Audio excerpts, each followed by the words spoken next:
नमस्कार, ESPN 9 news आप देख रहे हैं। आपके साथ मैं हूं अक्षय अग्रवाल।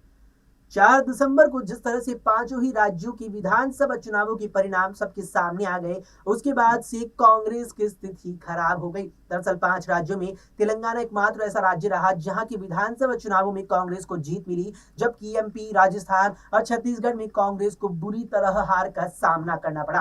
दरअसल इस हार को, इन विधानसभा चुनावों को 2024 के सीधे तौर पर सेमीफाइनल माना जा रहा है और यहां पर इंडिया गठबंधन में प्रमुख दल होने के नाते कांग्रेस की जो अब चिंता है वो बढ़ गई है इन 3 राज्यों की हार के बाद। बता दें कि इंडिया गठबंधन में जिस तरह अब 543 लोकसभा सीटों के लिए 2024 में सीटों का वितरण होना है, उस पर करीबन 2.5 से 3 महीने पहले कांग्रेस के क्षेत्रीय नेताओं के द्वारा ये बात आलाकमान तक पहुंचाई गई थी कि जो लोकसभा का सीट वितरण है वो विधानसभा चुनावों के परिणामों के बाद हो। यानी कि कांग्रेस ये मानकर चल रही थी कि अगर वो 5 राज्यों के विधानसभा चुनावों में बेहतर प्रदर्शन करती है तो उसके बिना पर वो लोकसभा में यहां पर जो है ज्यादा सीटों पर अपनी जो अधिकार है वो जता सकती है, ज्यादा सीटों की मांग वो इंडिया गठबंधन के अंदर रख सकती है और इंडिया गठबंधन की जो गाड़ी है उसकी ड्राइविंग सीट पर कांग्रेस आ सकती है।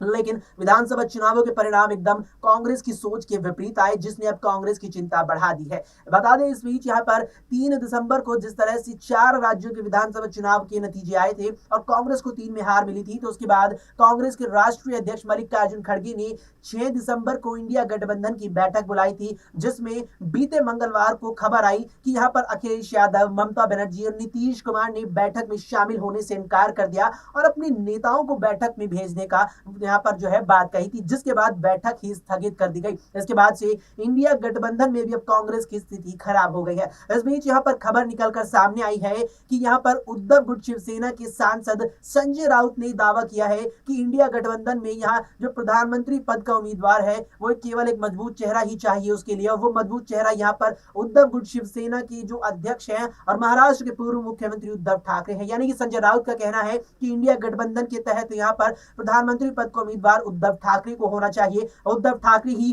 पीएम फेस के लिए प्रबल दावेदार है और वो ही लोकसभा चुनावों में प्रधानमंत्री नरेंद्र मोदी को उस पद के लिए चुनौती देने के लायक हैं। इस पूरे मामले पर आपका क्या मानना है? आपको क्या लगता है कि इंडिया गठबंधन में ऐसा कौन सा नेता है जो 2024 के लोकसभा चुनावों में बीजेपी को कड़ी चुनौती दे सकता है? कौन सा ऐसा नेता इंडिया गठबंधन के अंदर है जो प्रधानमंत्री पद के लिए नरेंद्र मोदी को चुनौती दे सकता है? इस पर अपनी राय हमें कॉमेंट करके जरूर बताएं। फिलहाल के लिए इस पेशकश में इतना ही। देश और दुनिया की तमाम खबरों के लिए आप देखते रहें एसपीएन 9 न्यूज।